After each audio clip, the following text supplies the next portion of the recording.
जालंधर के गांव डल्ली के एक युवक ने जालंधर कमिश्नरेट पुलिस में तैनात एक एडीसीपी पर गंभीर आरोप लगाते हुए कहा कि एडीसीपी और उसका बेटा सस्ते दामों पर उनकी जमीन खरीदने के लिए प्रताड़ित कर रहे हैं।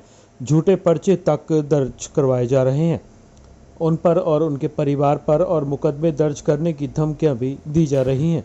जालंधर के भोगपुर के गांव डल्ली निवासी नरेंद्र पाल सिंह ने पत्रकारों से बातचीत करते हुए कहा कि पिता की मृत्यु के बाद गांव डल्ली में उनके नाम पर 3.5 कनाल जमीन आ गई है।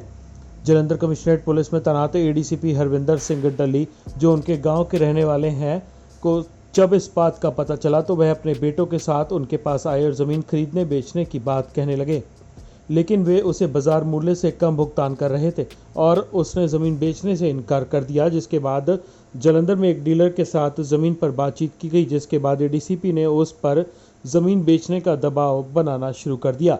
देखिए जालंधर से ईशान जनेजा के साथ देवराज की पूरी रिपोर्ट। मेरा नाम पवनदीप सिंह है जी, मैं पिंड डल्ली तो रहने वाला हाँ। तो मैं कॉन्फ्रेंस एडीसीपी हरविंदर सिंह डल्ली के खिलाफ की है। उन्होंने बहुत तंग परेशान किया हुआ है। एक छोटी जी एक प्रॉपर्टी करके डिस्प्यूट करके उन्होंने इन्ना तंग परेशान कि कभी किस पासे अपने नजायज करवा लेंगे, दरखास्त दवा लेंगे, कभी कितने दवा लेंगे, कभी हरासमेंट, कभी कुछ तो हूँ तो इस टाइम उन्होंने इतों तक आ गया। ईवन इन्हों की प्रॉपर्टी बारे भी जो बेरवा दिता जाए तो इन्हों की पहला इन्हों की 2.5 ਤੋਂ 3 कनाल पिंड में जद्दी सी प्रॉपर्टी, हूँ इस टाइम इन्हों 2005 तो लैके 2021 तक बेशुमार प्रॉपर्टी आ। ईवन जी मेरे को है 5 ਪਿੰਡਾਂ ਦੀ ਆ। ਜ਼ਮੀਨ ਦੇ ਨਾਲ ਉਹਨਾਂ ਦੀ ਘਰ ਕੋਠੀ ਲੱਗਦੀ ਆ, ਜ਼ਮੀਨ ਖਰੀਦਣਾ ਚਾਹੁੰਦੇ ਆ।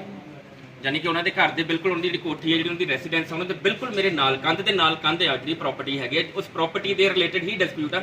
ਮੈਨੂੰ ਸਾਰਾ ਕੁਝ ਘੁੰਮ ਫਿਰ ਕੇ ਜੋ ਵੀ ਸਾਨੂੰ ਹਰਾਸ਼ ਕੀਤਾ ਜਾ ਰਿਹਾ ਉਹ ਪ੍ਰਾਪਰਟੀ ਲੈਣ ਦੇ सिलसिले ਦੇ ਵਿੱਚ ਹੀ ਸੀਗਾ। ਹਰਾਸ ਕਿੱਦਾਂ ਕਰ ਰਹੇ ਸਰ? ਫੋਨ ਤੇ ਧਮਕੀਆਂ ਦੇ ਰਹੇ ਨਹੀਂ ਸਰ, ਜਿੱਦਾਂ ਝੂਠੀਆਂ ਸਾਡੇ ਉੱਤੇ ਦਰਖਾਸਤਾਂ ਦਿੱਤੀਆਂ ਜਾ ਰਹੀਆਂ, ਮੇਰੇ ਉੱਤੇ ਇੱਕ ਝੂਠਾ ਪਰਚਾ ਵੀ ਕਰਵਾਇਆ ਹੋਇਆ ਉਹਨਾਂ ਨੇ ਇੱਟਾਂ ਚੋਰੀ ਕਰਨ ਦਾ, ਜਿਹੜਾ ਸਾਡੇ ਉੱਤੇ ਇੱਕ ਪਰਚਾ ਵੀ ਕਰਵਾਇਆ। ਉਸ ਤੋਂ ਇਲਾਵਾ ਵੀ ਸਾਨੂੰ ਧਮਕੀਆਂ ਦਿੱਤੀਆਂ ਕਿ ਤੁਹਾਡੇ ਉੱਤੇ ਕੋਈ ਨਸ਼ੀਲੇ ਪਦਾਰਥ ਜਾਂ ਤੁਹਾਡੇ ਉੱਤੇ ਹੋਰ ਲੜਾਈ ਝਗੜਾ ਜਾਂ ਪਿੰਡ ਵਿੱਚ ਕਿਸੇ ਨਾ ਕਿਸੇ ਦੇ ਕੋਲੋਂ ਸਾਡੇ ਉੱਤੇ ਝੂਠੀਆਂ ਸਾਨੂੰ ਹਰਾਸਮੈਂਟ ਕਰਨ, ਪਰਚੇ ਕਰਵਾਉਣ ਦੀ ਕੋਸ਼ਿਸ਼ ਕੀਤੀ ਜਾ ਰਹੀ ਹੈ। ਉਹ ਪ੍ਰਾਪਰਟੀ ਸਰ ਕਿਹਦੇ ਨਾਮ ਤੇ? ਉਹ ਪ੍ਰਾਪਰਟੀ ਮੇਰੇ ਨਾਮ ਤੇ ਮੈਨੂੰ ਵਿਰਾਸਤ ਹੋਈ ਸੀ ਮੇਰੇ ਫਾਦਰ ਸਾਹਿਬ ਵੱਲੋਂ, ਜਿਹੜੀ ਕਿ ਹੁਣ ਮੈਂ ਵੇਚ ਚੁੱਕਾ 3.5 ਕਨਾਲ। ਉਸ ਤੋਂ ਇਲਾਵਾ ਇੱਕ 6 ਮਰਲਿਆਂ ਦਾ ਹੋਰ ਸਾਂਝੇ ਹੱਥ ਵਿੱਚ ਪਲਾਟ ਆ, ਹੁਣ 3.5 ਕਨਾਲ ਤੋਂ ਮੈਂ ਵੇਚ ਦਿੱਤੀ। ਉਹਦੇ ਵਿੱਚੋਂ 1.5 ਕਨਾਲ ਇਹਨਾਂ ਨੇ ਲੈ ਲਈ ਆ, ਜਿਹੜੀ ਬਾਕੀ ਦੇ ਹੁਣ 6 ਮਰਲੇ ਸਾਡੇ ਰਹਿੰਦੇ ਆ ਉਹ ਵੀ ਉਹ ਲੈਣਾ ਚਾਹੁੰਦੇ ਆ।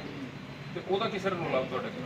ਕਿਹਨਾਂ ਤੇ? ਉਹ ਰਾਤ 6 ਮਰਲੇ ਦਾ ਤੁਸੀਂ ਕਹਿ ਰਹੇ ਹੋ, ਉਹਦਾ ਹੁਣ ਵਿੱਚ ਕੀ ਰਹਿ ਗਿਆ? ਉਹ ਸਾਂਝਾ ਹੱਥ ਜਿਹੜਾ ਮੈਂ ਨਹੀਂ ਵੇਚਣਾ ਚਾਹੁੰਦਾ ਹੈਗਾ, ਲੇਕਿਨ ਸਰ ਤੰਗ ਪਰੇਸ਼ਾਨ ਕੀਤਾ, ਤੇਰੇ ਉੱਤੇ ਤੇਰੇ ਪਰਚੇ ਤੇ ਦਿੱਤੇ ਕੀਤੇ ਉਹ ਤਾਂ ਅਸੀਂ ਵਾਪਸ ਲਵਾਂਗੇ, ਜਾਂ ਤੈਨੂੰ ਹਰਾਸ਼ ਕਰਨਾ ਸੀ ਤਾਂ ਵਾਪਸ ਕਰਾਂਗੇ, ਕਿ ਤੂੰ ਜਿਹੜੇ 6 ਮਰਲੇ ਉਹ ਵੀ ਸਾਨੂੰ ਦੇ ਦੇ।